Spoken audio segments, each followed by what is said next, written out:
Hello po! Yung nakikita niyo po is yung San Juanico Bridge. Ito yung tulay na nagdudugtong po ng Samar at Leyte. You heard it right? Samar at Leyte. Ibig sabihin, magkaiba po sila. Dito kasi sa Maynila, pag tinanong ako kung tagasan ako at pag sinabi kong Samar, sasabihin nila, sa Leyte. Like, hello, magkaiba po yun. Well, anyways, bago po tayo makatawid sa San Juanico, syempre mag-i-airplano po tayo from Manila to Tacloban. Not necessarily naman na mag-plane, pero ito na kasi pinakamabilis at mas comfortable na biyahe.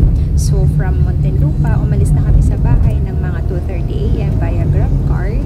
4:30 AM kasi yung flight namin. Medyo maaga ang dating, pero syempre mas okay na ang maaga kaysa maiwan ng aeroplano.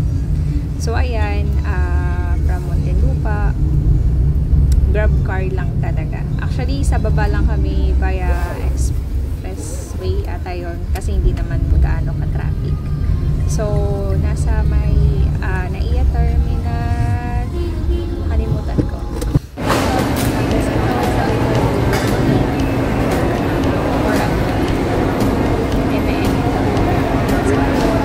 So, ayun na nga, on board na kami sa plane. Waiting na lang lumipad.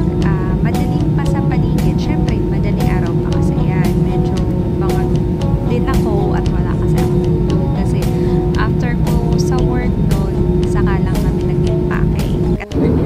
Good morning, Sean. Uy, good morning daw, sabi ng piloto.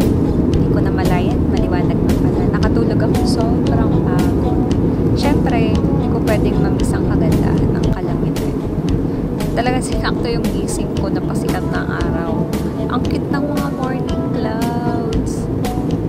Like, tingnan nyo, buo sila. Tas ayun na nga, tuluyan ng sumikat ang haring araw.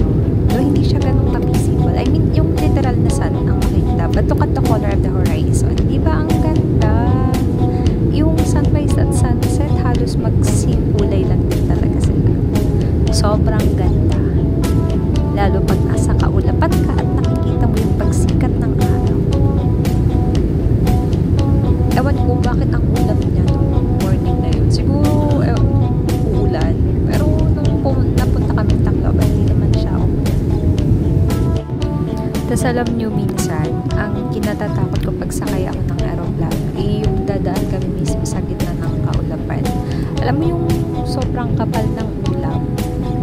Kasi parang kang nasa dagat niyan na maalon. Medyo nakakatakot din naman.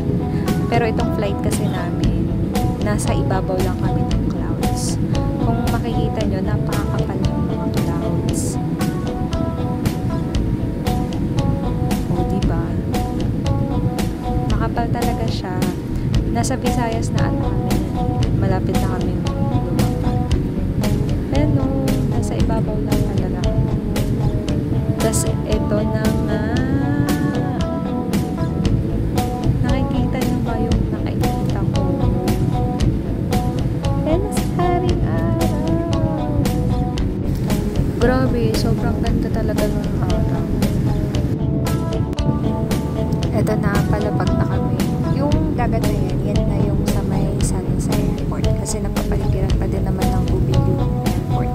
I mean, yung buong Tacloban is napapaligiran siya ng tubig. Ayun na, welcome to Tacloban.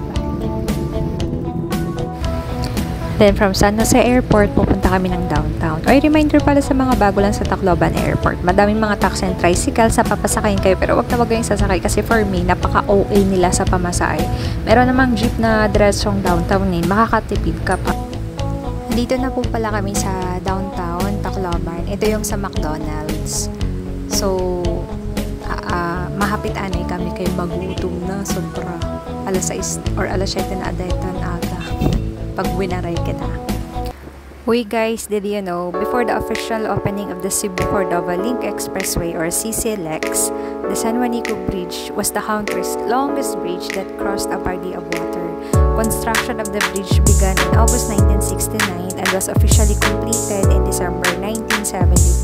It was built as part of the Pan-Philippine Highway, or what we now also call the Maharlika Highway.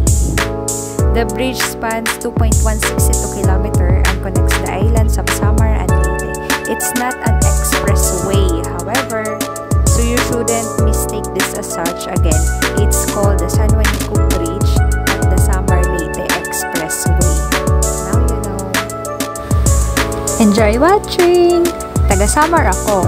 Meron kaming San Juanico Bridge. Taga-Samar ako. Diri lubak-lubak at amon mga kalsada. Charis lang.